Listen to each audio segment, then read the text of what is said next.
Conclave में इतनी शानदार बातचीत हुई है, राजनीति के क्षेत्र के धुरंधर यहां पर रहे, विज्ञान के दृष्टिकोण से भी हमने महाकुंभ के महात्म्य को समझने का प्रयास किया।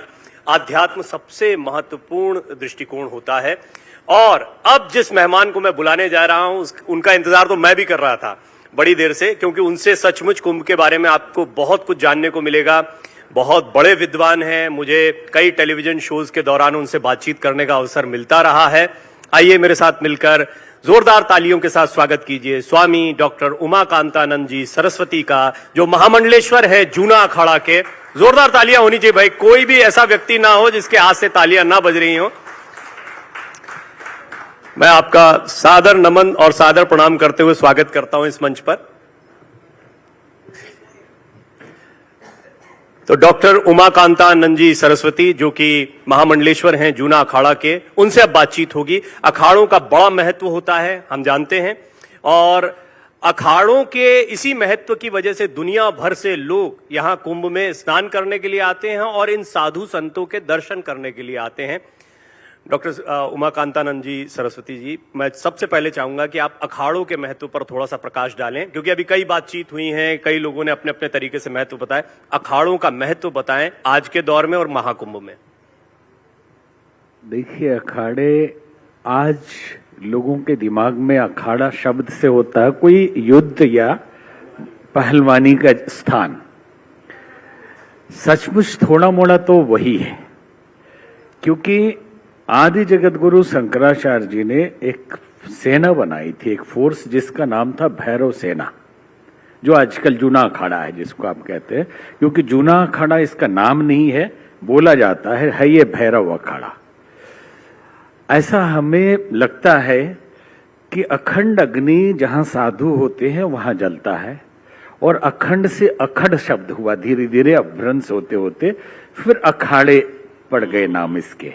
और वहां साधु मार्शल आर्ट की ट्रेनिंग लेते थे, एक्सरसाइज करते थे। आज के कमांडो से अधिक मजबूत और अधिक गुणी उस मामले में युद्ध कला, अपनी आध्यात्मिक साधना तो ये करते ही थे, लेकिन सनातन धर्म की रक्षा, और यहां ये न भ्रम पैदा हो कि कोई सेक्ट, मौलिक संस्कृति की रक्षा, जो लॉ ऑफ नेचर है, जो प्रकृति से हमें मिलता है जीने के लिए, जो विद्या जो मिलती है, उसी को सनातन कहा जाता है, जो न पैदा होता है और न कभी मरता है, जो है ही, जिससे जीवन है।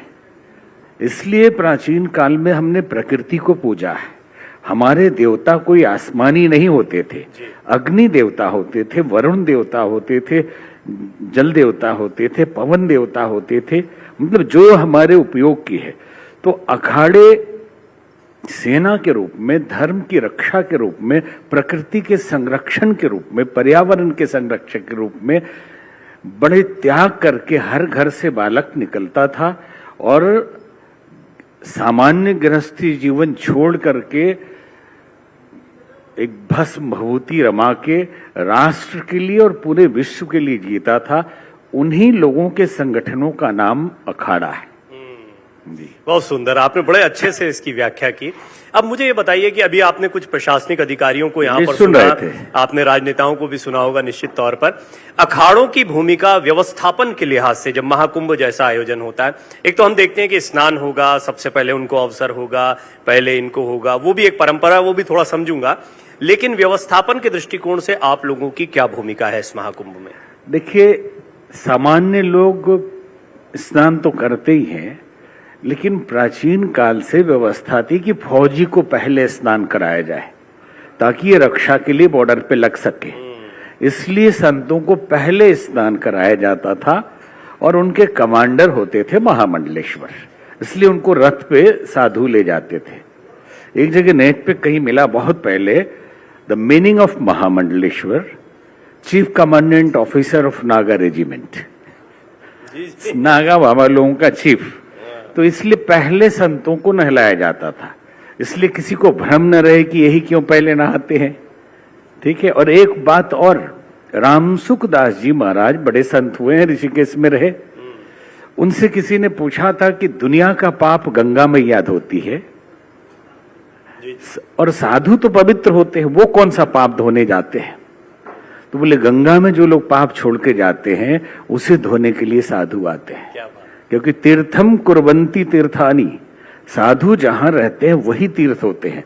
इसलिए पहले साधु नहा लें और प्योर हो जाए, क्योंकि ये बहुत बड़ी साइकोलॉजिकल व्यवस्था। हम सुन भी रहे थे वो जो वैज्ञानिक महोदय थे, क्योंकि हमें भी लगभग 16 साल गायत्री परिवार के ब्रह्मचर्य शोध संस्थान को देख काम करने का अवसर मिला, जिसमें न्यूरोलॉजी, पैथोलॉजी सब हमने किया। तो जो प्लेसिबो इफेक्ट आप पढ़ते होंगे कि एक गोली, जो गोली है नहीं, मीठी गोली है, हाँ, और वो अगर दी जाए और बताई जाए कि आप इससे ठीक हो जाएंगे तो बड़ी से बड़ी बीमारी ठीक हो जाती है।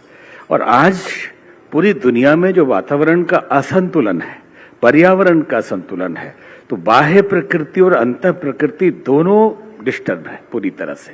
बीमारियां बढ़ रही हैं, बीमारियां है नहीं, साइकोसोमेटिक है।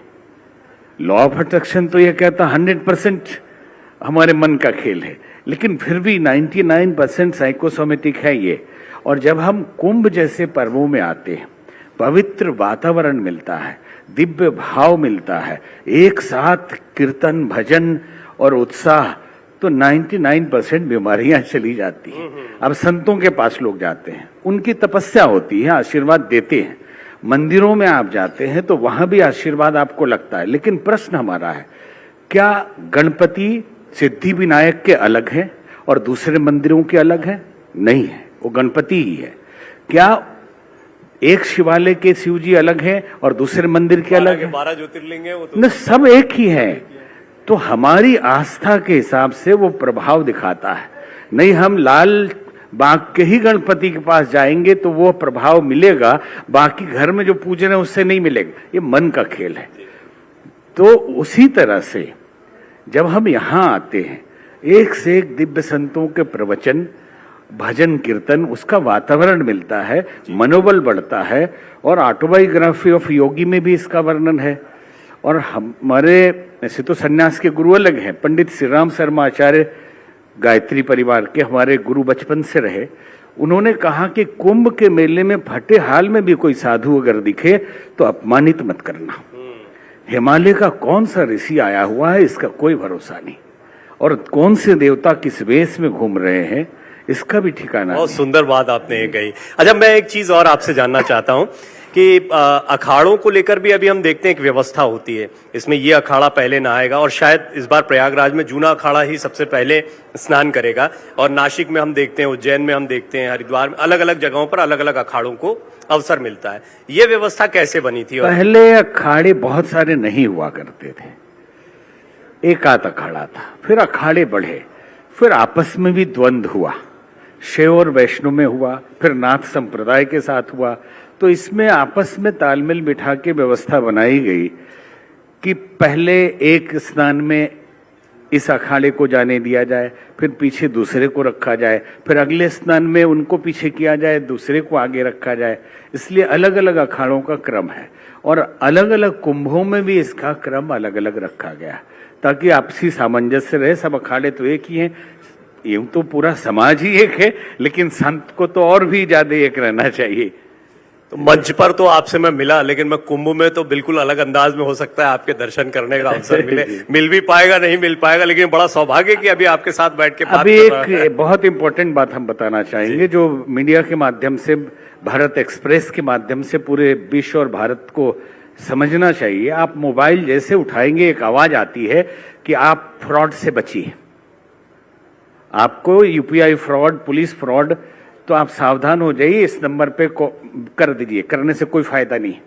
हमने कोशिश कर लिया, 2-4 बार हमारे पास भी फ्रॉडगिरी के कॉल आ चुके हैं। तो हमने एक कंपनी, हमारे शिष्य है जिसका नाम है क्विकहिल, एंटीवायरस कंपनी, उनको सलाह दिया कि एक आप ऐप बना दीजिए जिससे कि बचा जा सके। तो फ्री में वो ऐप हम लोग दे रहे हैं, जहां भी हमारा फोटो लगा होगा वहां एक बार कोड है, आपको एंटी फ्रॉड एआई मिलेगा कि आपको अलर्ट कर देगा कि ये फ्रॉडगिरी है। तो ये हमारे तरफ से पुलिस प्रशासन को भी ये प्रोवाइड किया जाए। अखाड़ों का योगदान किस विस्तृत तौर पर एआई के दौर में है, ये भी महामंडलेश्वर जूना अखाड़ा उमाकांतानंद जी से हमें जानने को मिला है। मैं आपको साधुवाद देता हूं, बहुत विनम्र आपको प्रणाम करता हूं और उम्मीद है कि आपके खूब दर्शन होंगे। कुंभ में आपके बहुत सारे शिष्य हैं, मैं जानता हूं। तो स्वामी डॉक्टर उमाकांतानंद जी सरस्वती, अगर आप कुछ कहना चाहें चलते चलते अपने शिष्यों से। ठीक है, सब लोग कुंभ में आए हैं, परमात्मा कल्याण करें, पवित्रता सबके हृदय में आए, राष्ट्र उन्नत हो, एकता समता आए, भेदभाव दूर हो और हमारा देश, हमारा राष्ट्र जगत गुरु बने, आर्थिक रूप से समर्थ बने, हर तरह से शक्तिशाली बने और पूरे दुनिया में आपस में सामंजस्य बने। विश्व धर्म सभा में 99 में हम भारत की तरफ से थे, तो एक ही क्वेश्चन सबसे पूछा जाता था, what you wish for new millennium, आपकी क्या इच्छा है कि नई सदी कैसी हो। ये 99 की बात है और 5 सेकंड में जवाब देना था। तो हमारे मुंह से निकला, humanity beyond barriers with discipline, love and compassion. हम बंधन मुक्त मनुष्यता चाहते हैं जो अनुशासन, प्रेम और संवेदना से युक्त हो, but discipline should not be like Marxist और कम्युनिस्ट। प्रेम और संवेदना हो। बहुत बहुत धन्यवाद आपको भी और भारत एक्सप्रेस को भी और राय जी को भी। और मैं उन्हीं को अब आमंत्रित करना चाहूंगा, हमारे सीएमडी माननीय उपेंद्र राय जी को मंच पर मैं आमंत्रित करना चाहूंगा। वो महामंडलेश्वर जूना अखाड़ा उमाकांतानंद जी का सम्मान करें। साथ ही साथ में हमारे साथ उत्तर प्रदेश सरकार के मंत्री ओम प्रकाश राजभर जी भी मौजूद हैं। मैं उनका भी बहुत बहुत स्वागत करता हूं। सर, आपके साथ एक बढ़िया सेशन होगा।